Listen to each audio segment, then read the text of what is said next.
Yeah. Okay, so what are the side effects of running an NAD too fast? My understanding is flushing, nausea, dizziness. Those are the big ones. And I've heard of some hypotensive episodes. Oh, okay.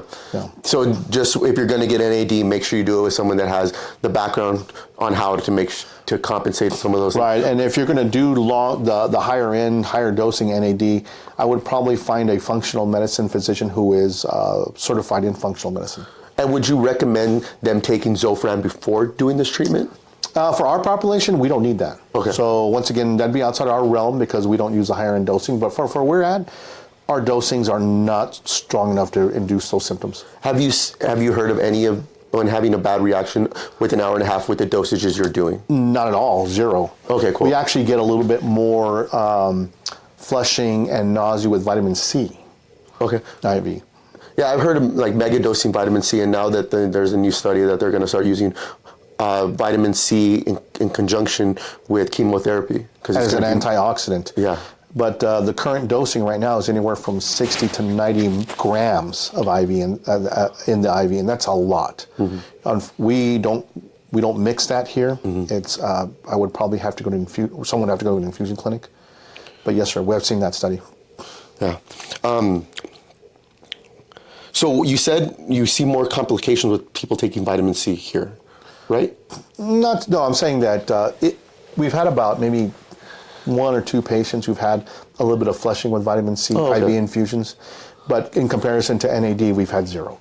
Oh, okay, so NAD in this particular setting is probably the best one. Okay, cool. What results has the NAD supplement in IV given your clients? Patients have told me that they feel more energetic, but more clear, like they can remember information better, they can concentrate better, and compartmentalize better.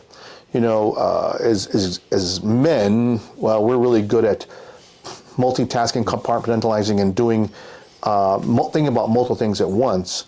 And as we get older, sometimes we forget things here and there. But NAD has been, what we've been told, has been really helpful in that particular case. And it's mostly men that have gotten the NAD IV. We hadn't had very many women. And then I had read that it supposedly helps with hormones regulation. How does that? That I do not know. It's all been, well, I can see what you're talking about because it would be a precursor to some hormone enhancement, but that I'm not clear. Okay, cool. I love how I've seen him in action and him dealing with patients, and I love seeing how much in depth he goes. Now, when for MBIP, I love that, like how much I saw you spend like 45 minutes with someone, and the amount of labs that you had done was amazing. What do the standard labs miss that you guys catch? So what we do is something called an advanced lipid panel. Okay. What I like about the advanced lipid panel is it breaks down the cholesterol particles, and then there are some other labs that we would do to see how true the bad cholesterol is. Because obviously, we've had patients with this standard lipid panel, get that lab, and all of a sudden, they get a heart attack in 3-4 weeks, 5 weeks after their physical.